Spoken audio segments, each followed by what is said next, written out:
একটি গ্রামের সবাই কোটিপতি। এই গ্রামে বসবাস করেন শুধুমাত্র কোটিপতিরাই, যাকে বলা হয় ভিলেজ অব মিলিয়নিয়ার্স। তবে একদিনে বলতে যায়নি এই গ্রামের ভাগ্য। কঠোর পরিশ্রমের পাশাপাশি আছে একজন মহৎ মানুষের হাত। তার আদর্শ আর পরামর্শেই বদলে গেছে এই গ্রামের হালচাল। সমস্যাগুলো করা হয়েছে সমাধান, সৃষ্টি করা হয়েছে অনেকগুলো সুযোগ সুবিধা। বেড়েছে চাষাবাদ, বেড়েছে উৎপাদন, আয় বেড়েছে গ্রামবাসীর। দরিদ্র কৃষক থেকে একসময় হয়েছেন কোটিপতি। স্বীকৃতি পেয়েছে আদর্শ গ্রামের আরো 100টি এমন গ্রাম সৃষ্টির চেষ্টায় সেখানকার সরকার।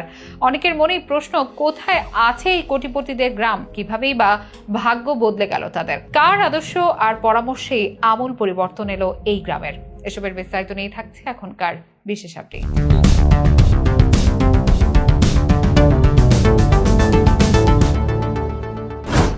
এ ছিল এক অখ্যাত গ্রাম, যে গ্রাম আজ থেকে 50 বছর আগে খরার কবলে পড়েছিল। দারিদ্র্য গ্রাস করেছিল গোটা গ্রামকে। কিন্তু 90-এর দশকে আচমকায় বলতে চাই সবকিছু। ঘটে দারিদ্র্যের অভিশাপ মুক্তি। গ্রামের অসংখ্য কৃষক বনে যান কোটিপতি। গ্রামের নামটি হিবড়া বাজার, ভারতের মহারাষ্ট্রের আহমেদনগর জেলায় অবস্থিত। এটির গ্রামের কোটিপতিদের সবাই কৃষক। তাদের কল্যাণে এই গ্রাম এখন ধনী গ্রামে পরিণত হয়েছে। এই সাফল্যের কৃতিত্ব একজনের, যার নাম পোপাতারাও বাগুচি পাওয়ার। তিনি গ্রামের প্রধান হয়ে এই গ্রামের ভুল বদলে দিয়েছিলেন এক লহমায়। এখন যে দৃশ্য দেখা যায় এই গ্রামে, আজ থেকে 30 বছর আগে কিন্তু এই গ্রাম তেমনটি ছিল না। 1972 সালে যে খরার কবলে পড়েছিল গ্রাম, তার ছাত্র পরতে পরতে বছরের পর বছর খারাপ থেকে খারাপতর হতে থাকে এই গ্রামের অবস্থা। কুয়োগুলি শুকিয়ে পানির অভাব ছিল প্রকট, আয়ের কোনো উৎস ছিল না। এই পরিস্থিতিতে 90% মানুষ গ্রাম ছেড়ে চলে গিয়েছিল। তখনই গ্রামের প্রধান হিসেবে নিয়োগ করা হয় সেই তরুণ তুর্কিকে। সেটি ছিল 1989 সাল। মহারাষ্ট্রের এই গ্রামের উত্তরণ শুরু হয়। গ্রামের লোকেরা নিয়ন্ত্রণ করেন তাদের পানির ব্যবহার, লাগান অসংখ্য গাছ। গ্রামের সমস্ত মদের দোকান বন্ধ করে দেওয়া হয়। ধূমপান, মদ্যপান ও তামাক সেবন একেবারে নিষিদ্ধ ঘোষণা করা হয়। প্রথমে গ্রামে সুস্থ সমাজ ফিরিয়ে আনেন তারা। তারপর গ্রামের অর্থনৈতিক উন্নয়নে মন দেন। তাদেরকে পরামর্শ আর সাহায্য করার জন্য এগিয়ে আসেন বেশ কিছু এনজিও। সবার সহযোগিতায় চলতে থাকে এই গ্রামবাসীর ভাগ্য বদলের লড়াই। মাত্র 5 বছরের মধ্যে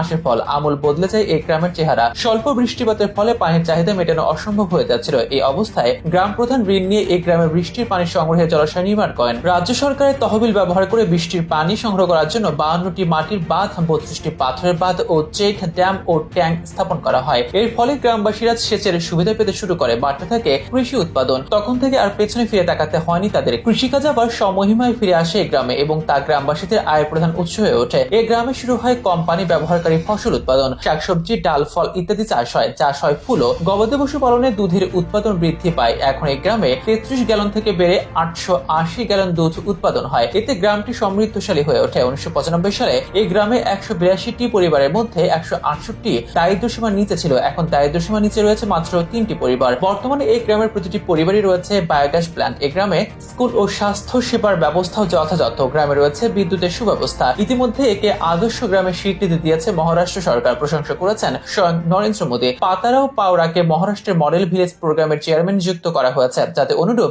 100টি গ্রাম তৈরি করা হচ্ছে।